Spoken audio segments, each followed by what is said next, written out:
বরাবরের মতো আজ শুরু করছি নতুন একটা টপিক নিয়ে। এই টপিকটা খুব গুরুত্বপূর্ণ।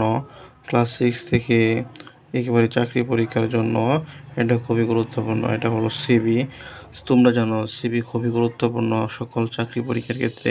যেটা সিভি দ্বারা আবেদন করতে হয়। সিভি লেখার নিয়ম, সিভি লেখা, সিভি এর পুনর্বলক কভার লেটার।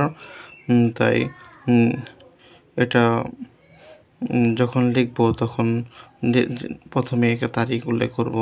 তারপর এটা যেখান থেকে প্রকাশ করা হয় এই প্রতিষ্ঠানের নাম দেওয়া হবে। যেহেতু এই সিভিটা লেখা হয়েছে এটি ইংলিশ টিচার সম্পর্কে, একটি স্কুলে একটি ইংলিশ টিচারের আসন ফাঁকা আছে। আর এই ইংলিশ টিচারের আসন ফিল আপ করার জন্য একটা নিয়োগ দেওয়া হয়েছে। তাই একজন প্রার্থীর আবেদন ইংলিশ টিচার হিসেবে যোগ দেওয়ার জন্য একজন প্রার্থীর আবেদন লেটার হলো এটা।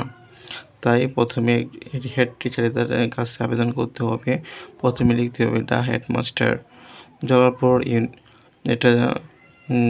ইউনিয়ন উচ্চ বিদ্যালয়ের মধ্যে আবেদন করবে। জলালপুর ইউনিয়ন হাই স্কুল, তোমরা যে কোনো স্কুলের নাম দিতে পারো। কটিয়াদের কিশোরগঞ্জ। এরপর সাবজেক্ট উল্লেখ করবে। সাবজেক্ট তোমার যেই পোস্টের মধ্যে চাই অবশ্য সেই পোস্টের নাম উল্লেখ করবে। যেহেতু আমি এখানে ইংলিশ টিচার সম্পর্কে ইংলিশ টিচারের নিয়োগ পরীক্ষা আবেদন করব, তাই একটি ইংলিশ টিচারের নিয়োগ পরীক্ষা আবেদনের জন্য এটা দেবো। And application for the post of an English teacher. Sir প্রথমে স্যার লিখবে। এরপর হলো এর সম্পূর্ণ অর্থ তোমাদেরকে বলে দেব। In reply to your advertisement published in the Daily Star on 19 December 2024। এটার অর্থ হলো 19শে ডিসেম্বর 2024 ডেইলি স্টারে প্রকাশিত আপনার বিজ্ঞাপনের উত্তরে আমি একজন প্রার্থী হিসাবে আপনার প্রস্তাবটি চাই। I want to offer myself as a candidate. আমি একজন প্রার্থী হিসাবে আপনার প্রস্তাবটি চাই। এটার অর্থ হলো এইটা। I want to offer myself as a candidate. আমি একজন প্রার্থী হিসাবে আপনার অফারটি চাই। এরপর হলো the requirement wanted by you have been acquired. আপনার দ্বারা চাওয়া প্রয়োজনীয়গুলো অর্জিত হয়েছে। এখানে পোস্টের মধ্যে যেগুলো সম্পর্কে জানা হয়েছে, মানে শিক্ষাগত যোগ্যতা জানা হয়েছে, এগুলো অবশ্যই এখানে অর্জিত হয়েছে। এটাই বলা হয়েছে এই বাইকের মধ্যে।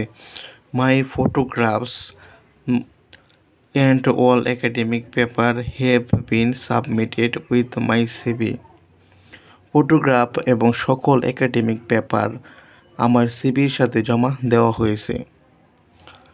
I therefore hope that you would be kind enough giving me a chance to take part interview to prove my competence and thereby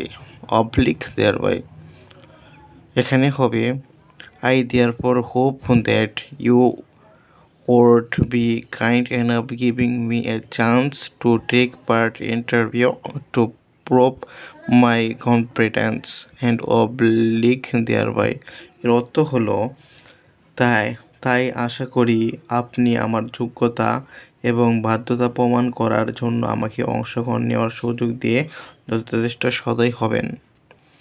your ফোর্টফুলি MD Abdul কারিম। এরপর যদি একটা শখ উল্লেখ করবে, শখের পূর্বে তোমার নাম, এখানে তোমার নাম নিয়ে ফাদার নেমস, মাদার নেমস একেবারে সমান দেবে, যাতে একটু আরবার না হয়। সমান দিলে তোমার সিভি অনেক সুন্দর দেখা যাবে এবং পূর্ণ নম্বর পেতে পারো।